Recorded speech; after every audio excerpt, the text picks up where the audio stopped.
Way back there.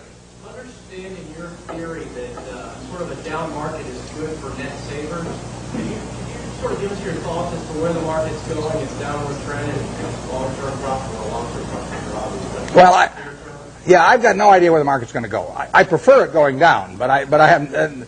My preferences have nothing to do with it. The market knows nothing about my feelings. That's one of the first things you have to learn with a stock. You buy 100 shares of General Motors. Now, all of a sudden, you have this feeling about General Motors. I mean, if it goes down, you may be mad at it. You may say, well, if it just go up to what I paid for it, my life will be wonderful again. Or if it goes up, you may say how smart you were and how you and General Motors have this love affair and everything. If you've got all these feelings, stock doesn't know you own it. Stock just sits there. It doesn't care what you paid. It doesn't care that you owned it or anything. So any feeling I have about the market is not reciprocated. I mean, it is the ultimate. It is very cold shoulder we're talking about here.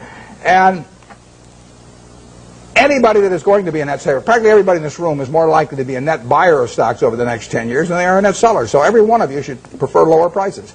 I mean, if you're going to be a net eater of hamburger in the next 10 years, you want hamburger to go down unless you're a cattle producer. And if you're going to be a buyer of Coca-Cola and you don't own Coke stock, you hope the price of Coke goes down. I mean, you're looking for it to be on sale this weekend at your supermarket. You want it to be down on the weekends, not up on the weekends when you're going to attend the supermarket.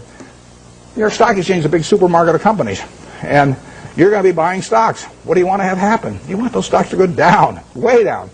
And, you will make better buys then. And later on, 20 years from now, 30 years from now, when you're in a period when you're dis-saving or when your heirs dis-save for you after you're gone, I mean, then you may care about higher prices. But I find people, that was one of the, there's a chapter 8 in Ben Graham's Intelligent Investor about the attitude towards stock market fluctuations. And that and the chapter 20 on the margin of safety are the two most important essays ever written on investing as far as I'm concerned. Because when I read chapter 8, when I was 19, I figured, I just figured out what I just said, but it's obvious. I didn't figure it out myself, though. It was explained to me. I'd probably gone another 100 years if I had read and still thought it was good when my stocks were going up. No, we want things to go down, but I have no idea what the stock market's going to do. I never do. I never will. It's not something that I think about at all. When it goes down, I look harder at what I might buy that day. Because I know there's more likely to be some merchandise there that I can use my money effectively in. Okay, Warren, we'll take one more question from the audience. Okay, I'll let you pick who gets it. You can be the guy.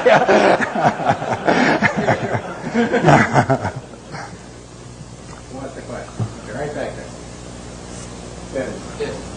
If you live it again, study your life again, then what would you like to do to have a happier life? Yeah, I would say, and this is going to sound disgusting. The question is, what would I do if I were going to live over again and have a happier life?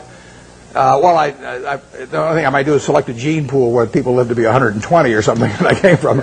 But I've been extraordinarily lucky. I mean, I use this example. I'll take a minute or two because I think it's worth thinking about a little bit. Let's just assume that it was 24 hours before you were born, and a genie came to you, and he said, Herb, you look very promising, and I've got a big problem. I've got to design the world in which you're going to live. And he said, I've decided the hell with it. It's too tough. You design it. So you've got 24 hours. You figure out what the social rules should be, the economic rules, the governmental rules, and you're going to live under those, and your kids are going to live under them, and their kids are going to live under. And you say, I can design anything? And Genie says, yeah, you can do it. And you say, well, there must be a catch. He says, well, there is a catch. You don't know whether you're going to be born black or white, rich or poor, male or female, infirm or able-bodied, bright or retarded. All you know is you're going to take one ball out of a barrel that's got 5.8 billion. You're going to participate in what I call the ovarian lottery. You're going to get one ball out of there. And that is the most important thing that's ever going to happen to you in your life, because that is going to control whether you're born here or in Afghanistan, or whether you're born with an IQ of 130 or an IQ of 70. It's going to determine a whole lot. And you're going to go out of the world and you're going to have that ball. Now, what kind of a world do you want to design? Well, I think that's a good way to look at social questions, because not knowing which ball you're going to get, you're going to want a ball that you're going to want design a system that's going to produce lots of goods and services, because you're going to want people on balance to live well.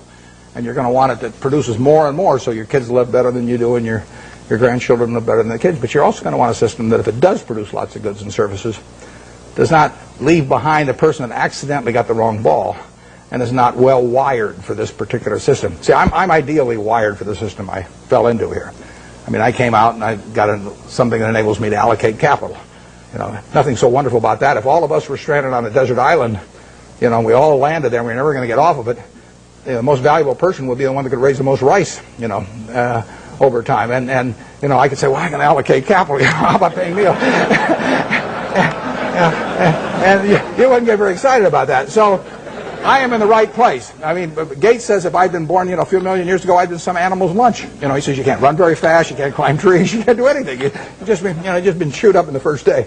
So he says you're lucky you were born today, and I am. But the question, getting back, one question you can ask yourself, incidentally, is here is this barrel with 5.8 billion balls. Everybody in the world, if you could put your ball back, and they gave you, and then they took out at random 100 other balls, and you had to pick one of those, would you put your ball back in?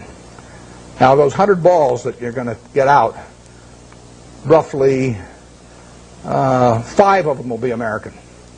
So there's 95 versus 5. So you're only going to have 5 balls. If you want to be in this country, you're only going to have 5 balls now left. You know, half of them are going to be women, half of them are going to be men. I'll let you all decide how you vote on that one. Half of them are going to be below average intelligence, half are going to be above. I mean, do you want to put your ball back?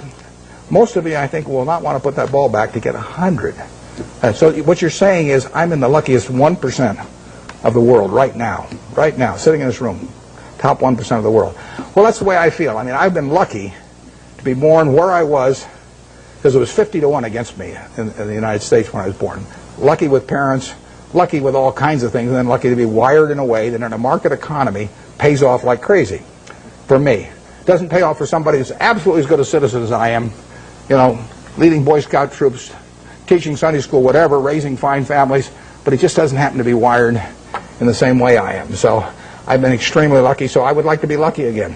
And if I'm lucky, then the way to do it is to play out that game and do something you enjoy, you know, all your life, and be associated with people you like. I only work with people I like. You know, I don't. If I could make $100 million by buying a business with some guy that caused my stomach to churn, I'd say no, because I say that's just like marrying for money, which probably isn't a very good idea in any circumstances. But if you're already rich, it's crazy, right?